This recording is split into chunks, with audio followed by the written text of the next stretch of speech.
What turns out? You know, the peace talks began at the beginning of September. At that time, Mahmoud Abbas was adamant that he would not use the words Jewish state. That's right.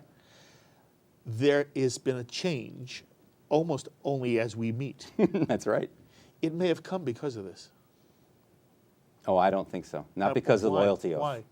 I think because of the back-channel conversations going on of what it will take to get everyone back to the table again.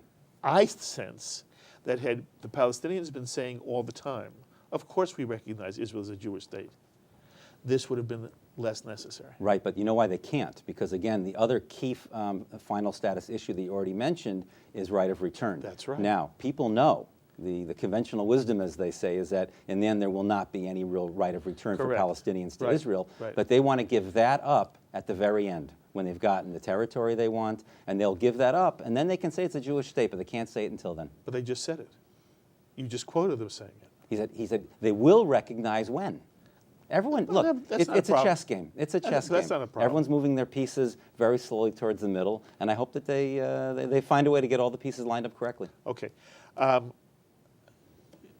But, you know, I have the highest regard for you, and my argument here is in no way personal. I fully understand. I really am worried. I'm worried that the reluctance for Jews, whether they live in Israel or America, whether it's Don Meridor or whether it's a kid at Berkeley, the reluctance to say, almost with pride, of course Israel is a Jewish state, and the phrase Jewish state of Israel should not in any way be seen as a derogatory statement, an anti-democratic statement, a racist statement, but all those who you would disagree with say that for Israel to use the word Jewish, it's not democratic, it's a form of racism. There are Jews who say it's a form of racism.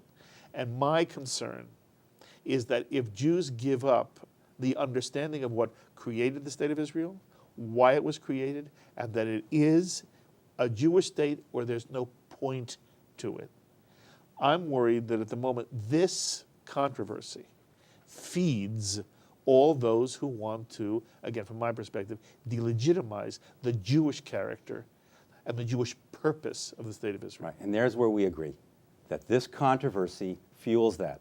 Who started the controversy? The government of Israel, not us. If you look at everything that Ameinu has put out in my name, it says, first, we believe in Israel as the homeland for the Jewish people. It's a Jewish state. So we're agreeing on that part. But the controversy was created by the government, not by the enemies of Israel this time. Okay, this time. I understand. I understand. You say it well. I want to say one more thing. I want to hear your answer. Sure. The Jews lived for many, many centuries in ghettos. They weren't permitted to be part of the community in which they lived. And at one point in history, fortunately, and then through some horrible circumstances, the world said, you know what, we've got to let the Jews have their own place. They must take their place among the family of nations. The Israeli flag should fly with all of the other nations of the world. And that was the spirit of 1947-48. And Israel is created.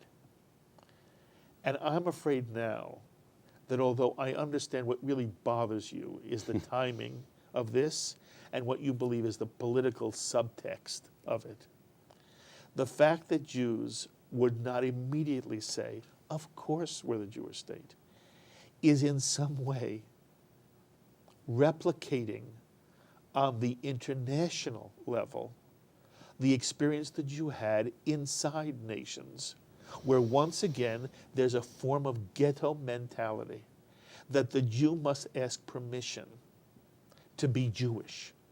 And that worries me.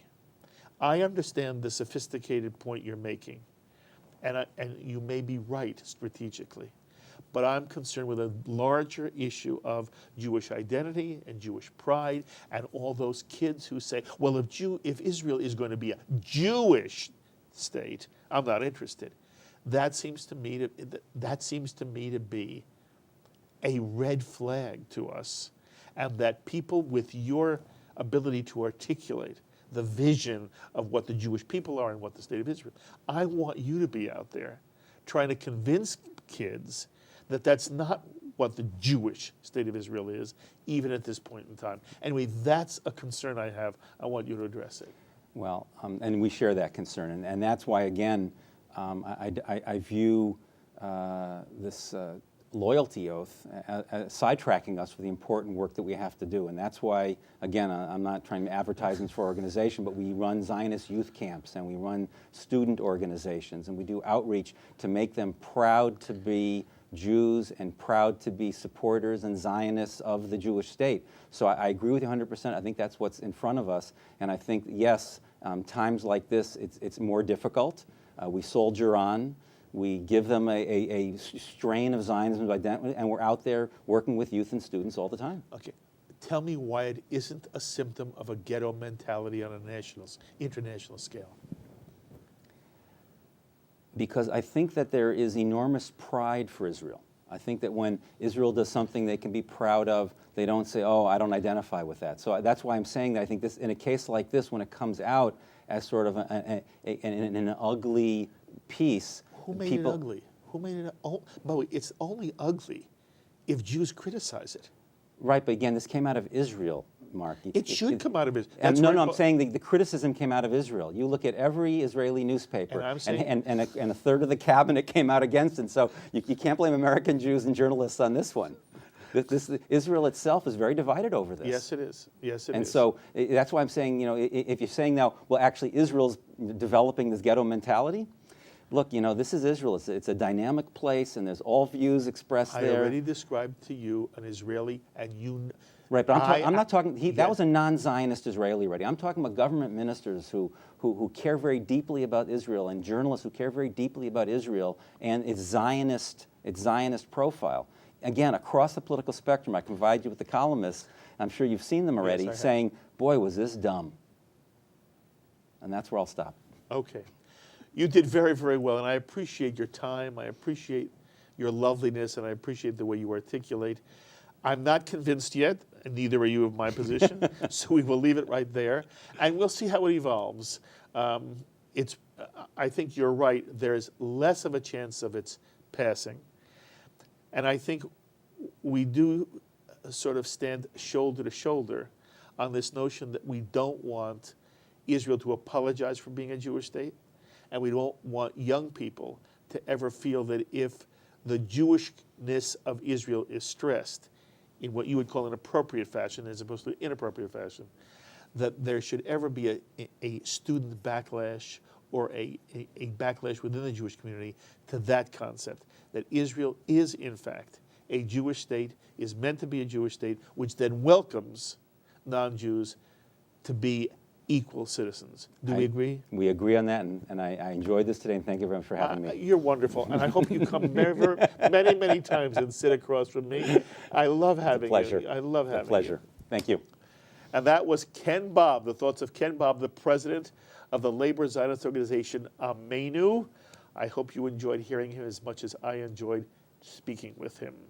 By the way, since our taping of this conversation with Ken Bob, the proposed bill was modified to apply also to any Jew seeking Israeli citizenship under the law of return, so that both Jews and non-Jews seeking to become Israeli citizens would be required to pledge an oath of loyalty to a Jewish and democratic state of Israel.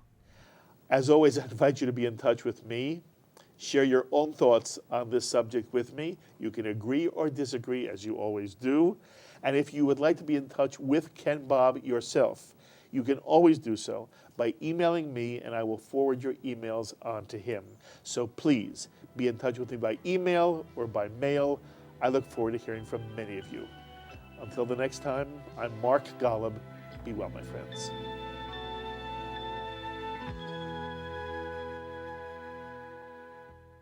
L'chaim is a presentation of Jewish education in media. We would be pleased to send a complimentary DVD of this program to anyone who can send a tax-deductible contribution of $36 or more to the nonprofit organization Jewish Education in Media to help support our programming. Tax-deductible checks may be made out to GEM and mailed to GEM, Post Office Box 180, Riverdale Station, Bronx, New York, 10471. Please indicate the program for which you would like a DVD, and we thank you for your kind support.